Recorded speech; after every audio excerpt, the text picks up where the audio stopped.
It's time for a little comedy, a little content, and a lot of conversation. It's the Geno Jones Show, exclusively right here on YouTube. Now here's your host, Geno Jones. Hello, what's happening, everybody? It is showtime. Yes, I know you can read, right? Yeah, you can see the sign. You're saying that. Okay, G, we got you. We understand. The Geno Jones Show. You must be the guy Geno that they talk about. I heard so much about. That would be me. I come to you live Monday through Friday, 6:30 p.m. Eastern, 5:30 p.m. in Chicago, 3:30 p.m. out on the West Coast. Please, you and everybody you know, everybody that you like, that you love, that you really can't stand, folks you hate, strangers, aliens, tell them all. Folks on the subway, folks on the train, folks on the plane, the bus, wherever. On the 405, on the Dan Ryan in Chicago, on I-20, I-75 in Atlanta, wherever, to subscribe to my channel. You, like I said, and everybody you know and don't know, subscribe, like every episode, share every episode, and go back and binge watch every episode, including last night. Oh my God. Even my mother was like, Jeannie, you were spicy. Yeah. Well, guess what? I'm still spicy tonight, ladies and gentlemen. So let me just jump right into it. Oh, by the way, my guest today, I mentioned yesterday, South Carolina State Senator Mia McLeod, who is running to be the next governor of the state of South Carolina. So personally, I believe in speaking things into existence. Words carry power. So our next governor, that's me. So she ain't bragging or being boastful. I'm speaking it into existence. So if you got an issue with that, holla at your boy. My chat room is open right now. How about that? All right. 19, so as of this time yesterday, the latest information I had gotten was 14 children in a school in Uvalde, Texas, were murdered by an 18-year-old. Turned out, unfortunately, it was 19 kids, all in the same class. 19 kids in a fourth grade class. Same classroom, and two teachers who were teaching, both the teachers and the teacher's assistant, a co-teacher, I should say, were teaching in the same class. 21 people murdered. No, that's what I said, and I meant it. They were murdered. They were slaughtered inside of a classroom in an elementary school in Uvalde, Texas. Now, before this teenage boy murdered 21 people in one classroom, he shot his grandmother in the face. The latest I heard is she is like fighting for her life, in critical condition. And apparently he was angry, something about his phone. And then apparently he was sending messages via Facebook to some other teenage girl in Germany, in Frankfurt, Germany, and basically said, "Oh, I'm gonna shoot my grandmother, and I'm gonna shoot up an elementary school." Why? Why would you shoot? I'm asking. The shooter, by the way, is dead.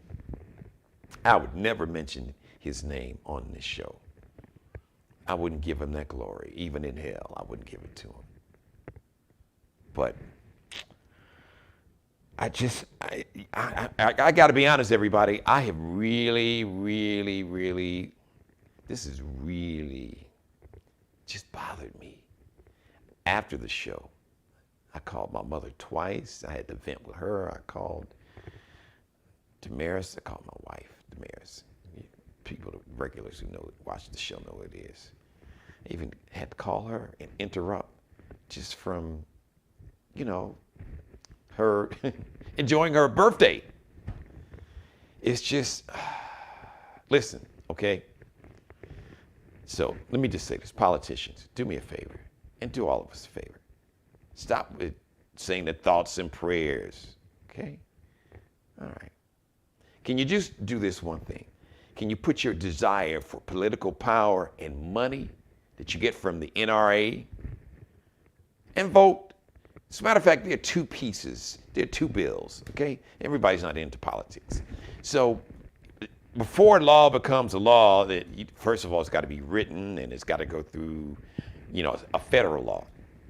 The House of Representatives. The House of Representatives, they've passed two, they call it two bills, two pieces of legislation, two things that will become law. So it's like, okay, we've written this up, let's vote on it so it can officially become a law. So they'll say two bills. And we used to be, there's a bill, so and so. It just means that there's like a law that has been written up and it has been voted on and approved. Since we have two branches, well, we have really three branches. The legislative branch, that's the United States House of Representatives and the United States Senate. Then, of course, the executive branch is the president. The judicial branch is the Supreme Court. Supreme Court has nothing to do with the legislative branch unless that law goes before the Supreme Court for them to determine whether or not the law is unconstitutional. We're not going to deal with the Supreme Court today because you already know what they are on. They are on some MAGA-ish. But so there are two bills, two potential laws written up, already been voted on in the House of Representatives, passed. The Senate, you got 50 senators, at least 50, maybe 52, that just refuse to vote. It's called, so we hear somebody say HR bill, HR 8, House Resolution. That means there's a House bill. It's called House Resolution 8. That basically makes it harder, not impossible, but just harder for people to get a gun. It is harder to buy Sudafed for your allergy than it is to buy a gun. In Texas now, there are virtually no restrictions. Once you become 18, you don't need a background check. You don't need a license. You don't need any training, not even a background check. You don't need a permit. They don't care where you bought a gun from. You can pull it out of your ass. They don't care. So it was ironic. So in Texas, you got a governor that will tell an 18-year-old girl who was raped by her stepfather that she cannot have an abortion. But that same 18-year-old girl could just go anywhere, go to a gun store, go to a gun show they have in these bigger amphitheaters or these huge halls, or just from somebody else. She could buy it from a boyfriend or another adult. She could buy a gun and not have to pass any kind of background check, wouldn't have to notify the police. She could just get it any way she could get it and carry it around and shoot up a school with no problem. But if she wanted to terminate a pregnancy, she wanted to have an abortion because she was raped by a stepfather or uncle or dad. She can't do that. Make that make sense. It doesn't make sense. Not at all. So here's a thought and a prayer. All right? 50 senators, United States senators, at least 50, probably 52. Because Goofy and Grumpy, as I call them, Senator Joe Manchin and Senator Kristen Sinema will probably vote with the other 50. So I don't want to hear, well, this is both sides. No. This is not. This is not both sides. Now, here is my good man, dear friend, the late great Bernie Mac said, I'm going to tell it like it T.I. is. I don't have a dog in the fight. I'm not on anybody's payroll. I'm going to tell the truth. As my grandmother taught me, tell the truth and shame the devil. So stop playing games. You've got, and you know why these 50 Republicans don't want to vote? Just to pass a bill, a piece of, just to create a law to make it just more difficult to get a gun. Everybody, you have a Second Amendment. Okay, you may have a Second Amendment right. Some people think it's a birthright. No, listen, you got to understand, with rights come responsibilities. You can't drive a car off the showroom floor without proof of insurance. You can't. And if the police stop you and you don't have proper insurance, or if you're driving without a license or a suspended license, you can go, A, you can go to jail, and B, they will impound your car. They will take that car. So miss me with the rights. If you want to have a right, with the right comes the responsibility. Period, full stop. So here's a thought and a prayer. The 50 senators in the United States Senate, at least the 50 Republicans. How about passing H.R. 8, House Resolution 8? It'll be better. You know, what does that mean? So what is H.R. 8, our House Resolution? What is this law going to look like, Geno? It just means that the background checks will be they'll be more thorough. You'll have to wait a little longer. Like when they do a background check, they won't rush it through. Just to make sure that you are not a criminal, that you are mentally stable enough, and that you're not violent, or that you want to overturn the government or start a race war. That's real simple. That's the least. You got roughly 330 million Americans and 400 million guns. So this law is not even talking about taking your guns away, even though you don't need an assault weapon as far as I'm concerned. Why does an 18-year-old need not one, but 2 assault weapons? And where did this 18-year-old come up with $3,000 to buy 2 assault weapons, assault style AR-15, AR-15 style weapons, and $500 in ammunition? And he shot his grandmother in the face. Son, why are you mad? What the hell are you mad about? Because your grandmother's telling you you stay on the phone too much? What? What are we doing? These politicians just taking this money from the NRA. So now here's the roll call section of the show today. Here's the roll call section of the monologue. Start with Senator Mitt Romney. $13 million from the NRA. Yes, he has received $13 million from the NRA. Richard Burr, senator in North Carolina. He's received about $7 million. Right here in the state of South Carolina. Now, wow, compared to Mitt Romney, man, they come on the cheap.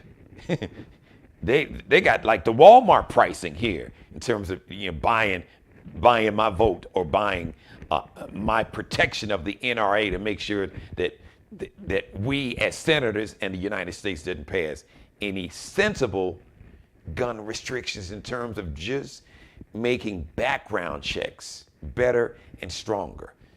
So Senator Lindsey Graham has gotten about $56,000 from the NRA. Tim Scott, oh wow, he's like the sale price. He's like the clearance price. Roughly, he's received nearly $20,000, about $18,500. Exactly $18,513 if we're going to be exact. That's blood money. And the audacity of the NRA that got run out of New York for just spending people's money on wardrobes. Mr. Wayne LaPierre just thought he was pimp or die. He's like Richard Gere in American Gigolo. He got these $2,000-$3,000 suits and on jets and all this money. Oh, wait, what is this dude doing with his money? The NRA is facing bankruptcy. They got run out of New York State. Friday, Houston, Texas. Big convention. So all you NRA members, you should be upset about where your money's really going. How about, let's have that conversation with Mr. LaPierre. And then talk to, Senator Romney that's gotten $13 million. So if you're wondering why these politicians don't want to vote to pass, because the gun manufacturers, the gun makers, they don't care. They don't care about children. And these politicians are showing you that they care more about power and money from groups like the NRA and the gun manufacturers, the gun makers, than they care about kids. Oh, they'll get in front of the camera and thoughts and prayers and we need to strengthen mental health. Man, everybody on the planet is dealing with mental health, and there's no country that has more mass shootings than America. It's not even close. Not close. Not at all. So yes, the whole planet is dealing with a lot. Like I said yesterday, the planet needs like a group, this planet, all 6 billion people really need like some therapy, individual and group therapy. Yeah, we do. But that's an insult to people who are really, really seriously dealing with serious mental health issues. There are people that's dealing with all type of anxiety and depression and personality disorders that are on medication, that are not violent and walking into an elementary school, into a classroom of 4th graders, of 8, 9, and 10-year-olds, and murdering 19 kids and then shooting 2 teachers in the classroom. That's not mental health. That might be a part of it. Don't even use that excuse. Even if it is, all the more reason why it should be more difficult for people to buy a gun. Listen, when those 20 plus 2nd graders, white kids in Connecticut, almost 10 years ago to this month, about 10 years ago, when they were murdered in Connecticut at the Sandy Hook School. And these politicians didn't do anything to really make it harder for people to get, especially these assault style weapons. I'm like, if they're going to show you, they don't even care about these little white babies. So they don't care about any black babies or these brown Hispanic babies. That's what I've been telling you all. This whole race thing is a con. They don't care. They've come for white women, getting rid of Roe versus Wade. All these white suburban moms, they've come for you. They came for white men. They tried to overthrow the government. They wanted to hang Mike Pence, a white man. So please understand that they're using, to my white brothers and sisters, this whole race thing is used to, you've been hoodwinked, you've been bamboozled, you've been led astray, you've been run amok. They don't care, and they are profiting. Fear and hate and racism and bigotry in all of its forms, and misogyny and sexism and homophobia and all types of hate is big business. Fear sells a lot of guns and a lot of ammunition. Hate and racism sells a lot of guns and a lot of ammunition and a lot of viewers on Fox and Newsmax and One America Network. And gets a lot of people to get memberships to the NRA. But you know when the NRA really became prominent? I'm just gonna let you in on a real quick history lesson. I gotta bring my guest on because I know she's really busy. Google the Black Panthers, Governor Ronald Reagan in the mid-60s. The Black Panthers, because they believed in the Second Amendment. They had a right to carry. And they had they weren't they weren't called assault weapons, but they had long guns. And they went to the California state capitol with their guns, with their long guns. And immediately after that, all of a sudden, you had gun restriction, and politicians were voting to make it more difficult for people, especially certain people, to get guns. And that's really when the NRA really became prominent. Because they believed in gun restrictions. When it was black folks showing up to the state capitol with guns, we got a problem. But when you had white militia that was going to the state capitol in Michigan, they didn't have a problem. So just understand that. So before I bring my guest on, I just want to acknowledge some of the victims. They haven't released all the names, and I do understand that. Uzziah Garcia was 8. Uzziah Garcia. Amy Jo Garza was 9. Xavier Javier Lopez was 10. Nevaeh Bravo was 10 also. Jackie Cazares, excuse me. I believe I'm pronouncing that right. Jackie Cazares was 10. Eva Morales was 44. She was the teacher, and Irma Garcia was the co-teacher. May they rest in peace, power in paradise. My guest, returning to the show, is South Carolina State Senator. Her name is Mia McLeod. She is running to be the next governor of the state of South Carolina. She will be the first black woman governor of this state or any state, and along with Stacey Abrams, who's running to be and will be the next governor in Georgia. So without any further delay, and I want to thank her for being patient. Senator McLeod, thank you so much. Geno, it's always good to be with you. Thanks for having me again. This is a somber day, but I appreciated your monologue for sure. Well, thank you. And I've really been on one for 2 days, but it is really, it is just, as a dad, even though I don't have, my kids are, my baby is 20 and my oldest is 30. So, but they were 10, and I used to take both of them to school and pick them up all the time. Mm-hmm. And this is not about, for me, it's not about politics or ideology. It's about humanity. These were babies in a classroom. My God, we send our kids, we take them to school and we drop them off. And we expect for them to be safe and to be taught, and for their minds to be expanded, and for their curiosity so they can become the best version of themselves.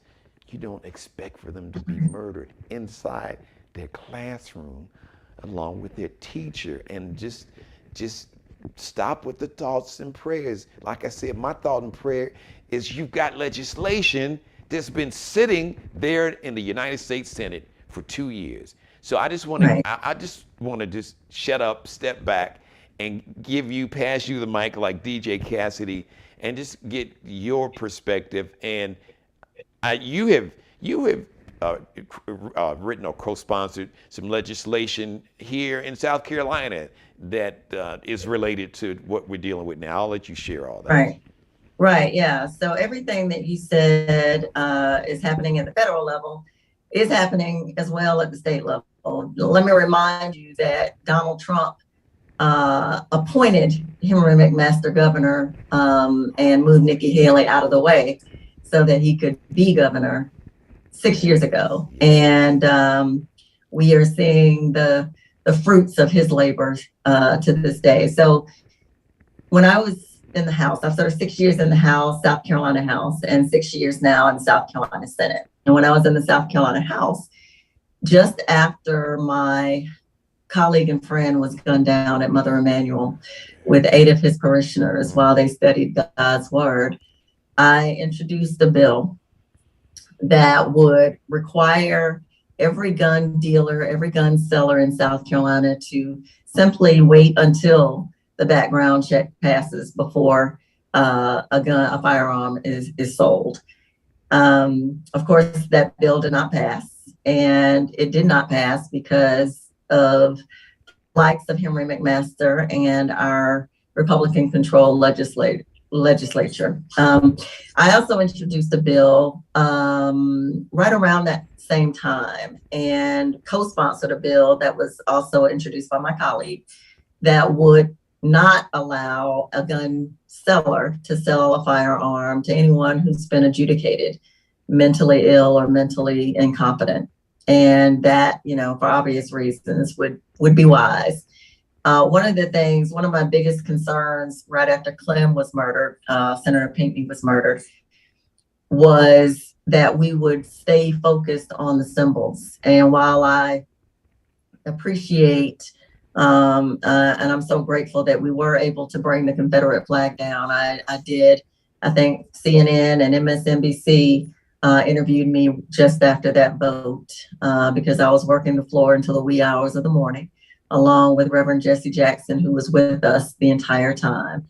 And that was hard enough to finally get that passed. But for my friend, Republican representative at the time, Jenny Horn, we may still be dealing with the Confederate flag that is and that was on the front of the State House grounds.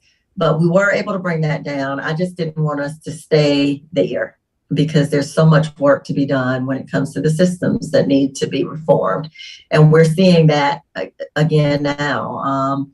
I also recently introduced a bill in the South Carolina Senate that would require our legal gun owners, those who are licensed to carry, I'm licensed to carry in South Carolina, and it would require us to also carry liability insurance. And the reason is because anything you have to insure, you take better care of. And so we would have less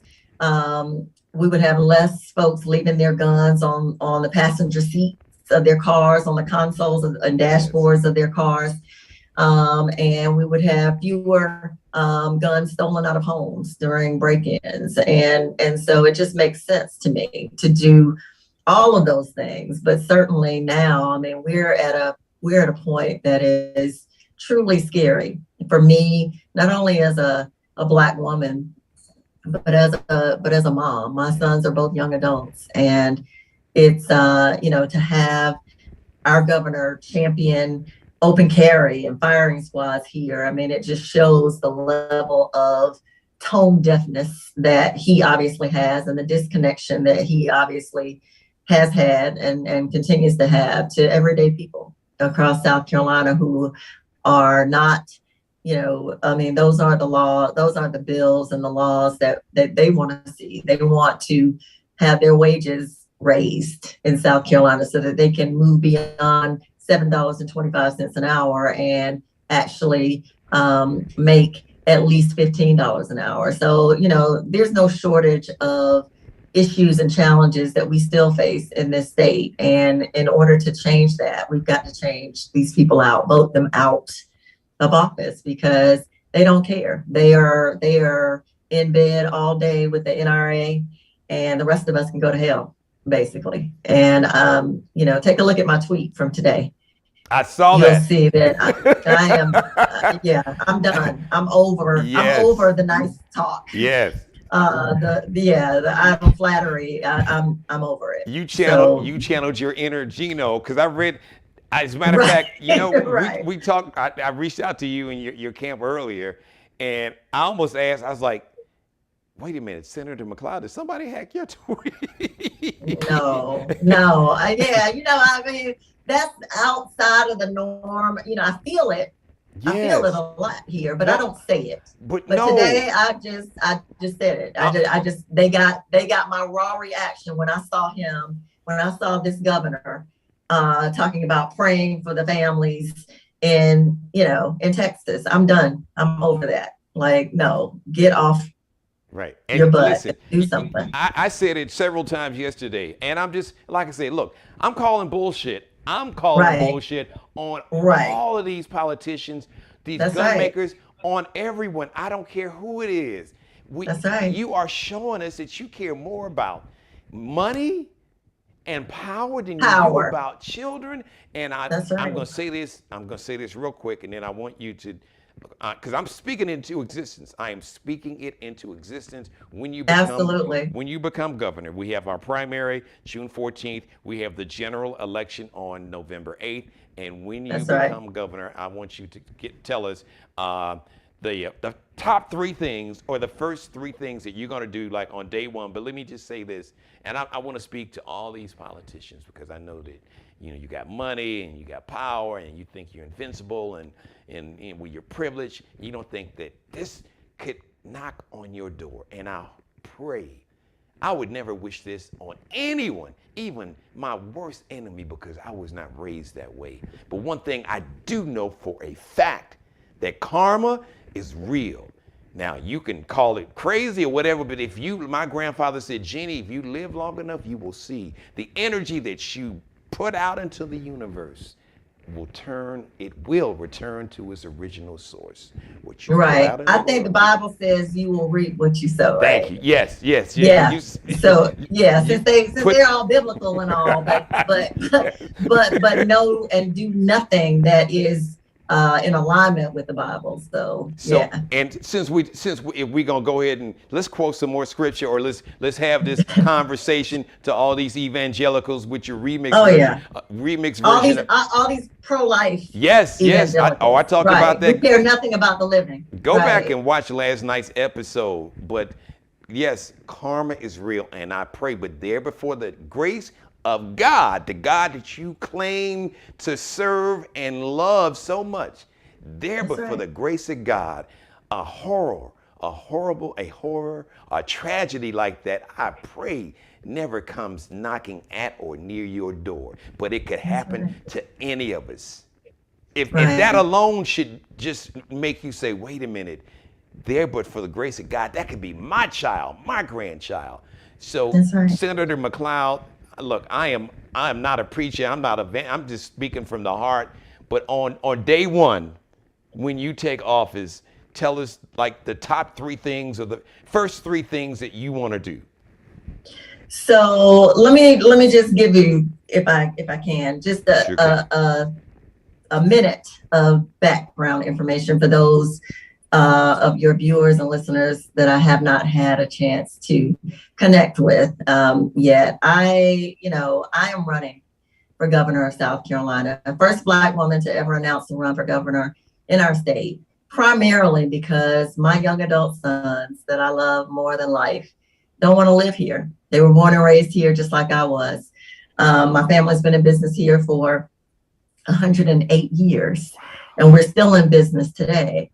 But they don't want to live in South Carolina, and I understand why. They don't believe that their voices matter here. They don't believe that their lives matter, and they are right. And we have to change that. And I think the way to change that is to really focus on fully and equitably funded public schools, because coming from rural South Carolina like I have, I see the disparities. I feel the disparities, and it's hard for me to even see our young people, our kids, having to do homework and schoolwork in parking lots, let alone be safe during a pandemic, be safe during a gun violence epidemic. I mean, we're seeing all of these worlds collide at this point. So, we need fully and equitably funded public schools. We need to focus on workforce development so that the high-paying jobs that we do have here in South Carolina, South Carolinians actually get to take advantage of. And the third thing is an even bigger hill to climb, because we need to change the systems. We've got to begin to change the systems at play, because those are the ones that are designed to oppress, suppress, and depress us as a people. And that begins with. So you asked about day one. Day one, I live with sickle cell anemia. I'm a sickle cell warrior. And I know what it's like to have a health insurance premium every month because of my pre-existing condition that is higher than my mortgage. And I know what it's like to have to pray my way through months when my boys were much younger, and I left my good government job to start my own company. And I had to pray my way through many of those months because I had to go without health insurance coverage, just to be able to pay my mortgage and my student loan payment, and take care of them. So on day one, I will expand Medicaid, because that will keep over 100,000 South Carolinians from falling through the cracks, and it will provide access to quality healthcare. It will also be a tremendous economic boost for our state and help us to reopen our rural hospitals, Yes. like the one in my hometown that is now closed. The second thing that I will do is make sure that working people and working families have a fighting chance. I'm the only candidate in this race who not only believes that the hardworking people of South Carolina deserve a living wage of at least $15 an hour, but I've introduced legislation to raise it to that amount as ground zero. And so I am in lockstep with the working people of South Carolina because I understand their plight, I understand their pain, and we can end that pain, we can end that suffering, and we won't even talk about the rise in gun violence because of inflation and, the crime that is the crime rates that are going up as a result of people just trying to, taking desperate measures to fend for themselves and their families. We won't talk about that right now. So the third thing is the systemic reforms that I know we need. And those reforms are when it comes to guns,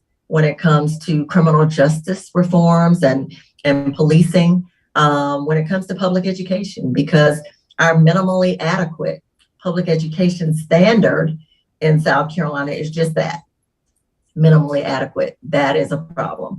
And when it comes to our infrastructure investments, when it comes to environmental justice, all forms of injustices have to be addressed systemically, in my opinion. And that is what I will be committed to and focused on as governor of South Carolina.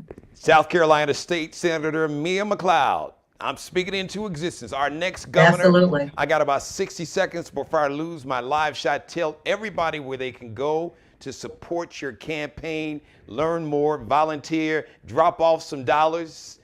Thank you, Geno. Yes, please go to miaforsc.com. Follow me at miaforsc. That's MIAFORSC on all social media platforms. But go to miaforsc.com. Please donate. You can donate from anywhere in the country. You can also volunteer to phone bank, make phone calls for us, mail postcards from anywhere in the country. We need both to win this primary and vote. If you live in South Carolina, vote on June 14th for Mia McLeod. Thank you so much, Geno. Appreciate you. Thank you. Always. Thank you. May God continue to bless and have favor and cover you and your family. Thank you. Thank you, Senator. Thank you. I need that more than anything, and I appreciate We all do. Thanks a Yes. lot. Yes, State Senator Mia McLeod. Very impressive. Hey, listen, you saw her for yourself. By the way, listen, before I get out of here, let me encourage you to do something. Because all this thoughts and prayers. Here's a thought, and you can pray, but here's, what is it? I want to kind of paraphrase a Bible saying, and it escapes me. Like half of it is there, but here's the bottom line. So I'll just cut through the chase. You can extend your thought and your prayer and take action. Call the senators in your state. Every state has 2. You can Google it. Here in South Carolina, do what I did today. Call Senator Tim Scott. Call Senator Lindsey Graham. As a matter of fact, I'm going to help you out. You can call Senator Tim Scott directly at 202 area code 224-6121. Now, I'm going to let you in on a little secret. So all the senators, Washington, D.C.'s main area code is 202. And the prefix for every United States senator, the prefix is the first 3 numbers. The first 3 numbers for all the United States senators start with 224. So, the senator call Senator Tim Scott and say, why are you all not voting? Why have you not even talked to Chuck Schumer? Say, I want to vote to pass HR1, House Resolution, but I'll try not to give you the big words. I want to make just HR1. Pass the bill to make background checks stronger. They call it the Charleston loophole. As a matter of fact, they passed this bill, House Resolution 8, HR8, would not have allowed Dylan Roof, I hate to even mention his name, that animal that murdered those 9 beautiful souls at Mother Emanuel Church just about 12 miles from where I'm standing. Had this bill been in law, H.R. 8, House Resolution 8, that person would not have been able to get the gun that he used to murder 9 people in a church on a Wednesday night at Bible study after sitting there with them for an hour reading scripture. That's why, if for no other reason, Senator Tim Scott, your state, your home, you're from this area, you at least owe it to those 9 beautiful souls that lost their life, including a man that you know very well in the local state house, who was state senator Clemente, and a Reverend Clemente Pinckney. At the time, he was the pastor of Mother Emanuel Church. So give Tim Scott a call, because he's up for election. He's going to be in the primary, and he's going to be, he'll probably win that primary. Well, I mean, he doesn't have to win. He's an incumbent. So really, he doesn't even have to be in the primary because he's already in the office. But November 8th, State Representative Crystal Matthews is going to spank that ass and become the next U.S. Senator from the state of South Carolina. But give him a call and let him tell him, yes. And if he doesn't act, if he continues to protect, and he should be pretty pissed off. Dude, you only got 18,000 from the NRA? Mitt Romney got 13 million. Your buddy Lindsey got 56,000. Man, they playing you to the left, buddy, and you still caping and defending the NRA and spewing their talking points. Come on, Senator Tim Scott. Come on. We're watching you. Don't worry. We'll see you November 8th. Now, Lindsey Graham, we know that you're not up for re-election for a while, but just please understand, your time is coming too. We will show up en masse at the voting, and we don't care how difficult that you all try to make it for people to vote.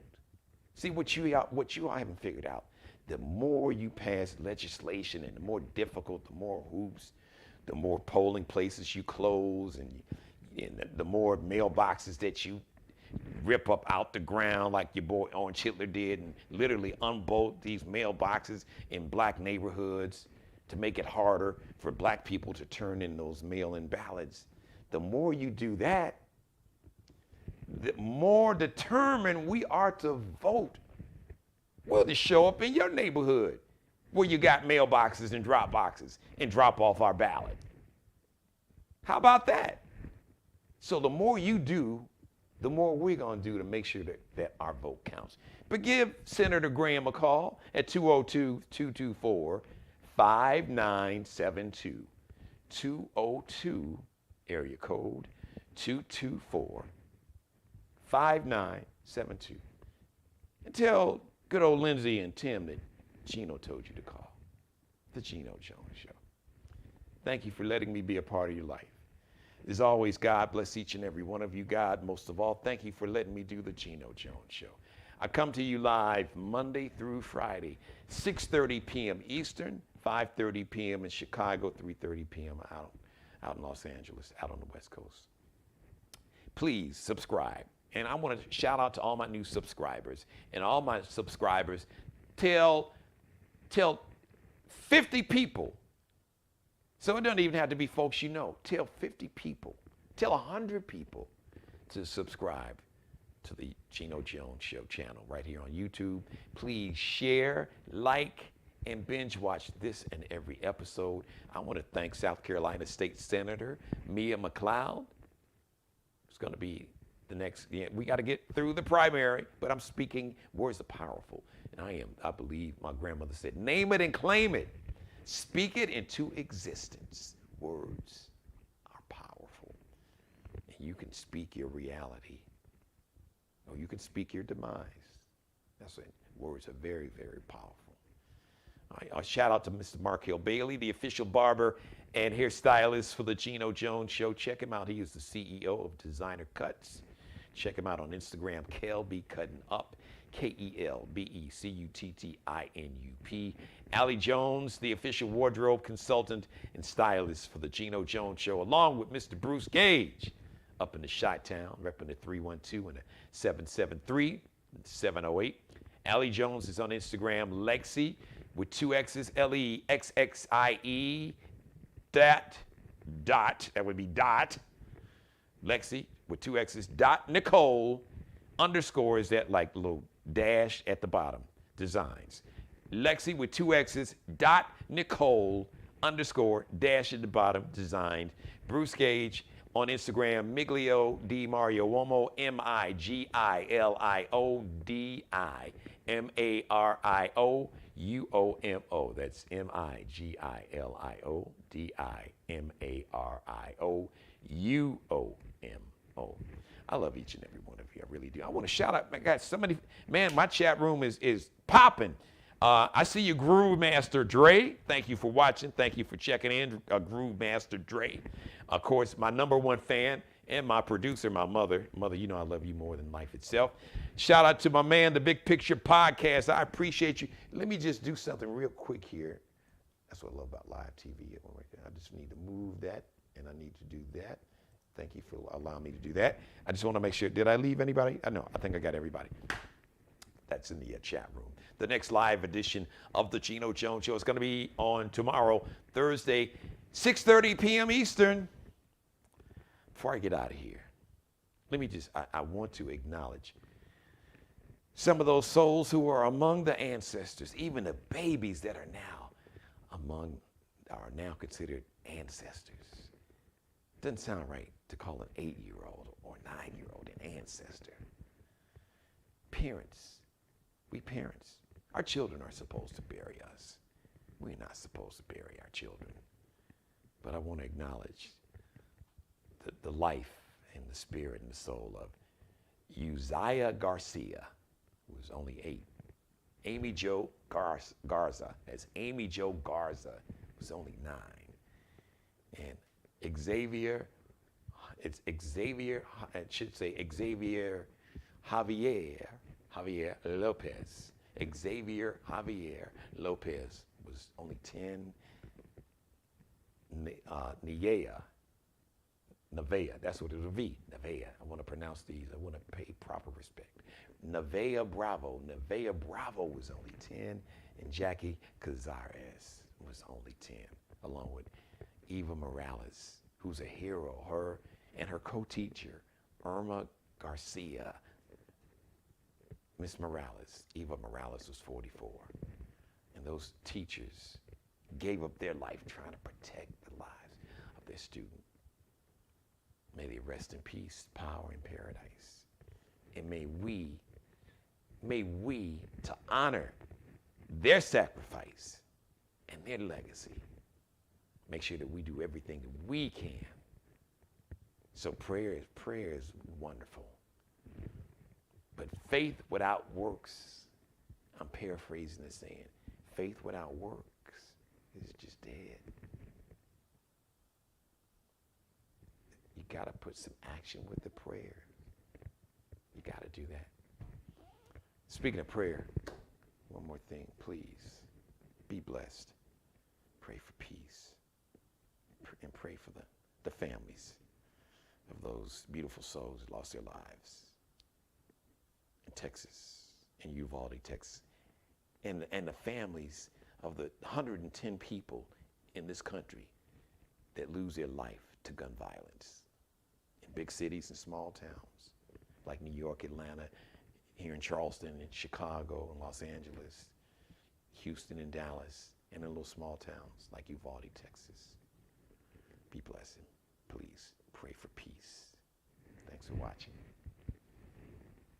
Subscribe and tune in to the next episode of The Geno Jones Show, exclusively right here on YouTube.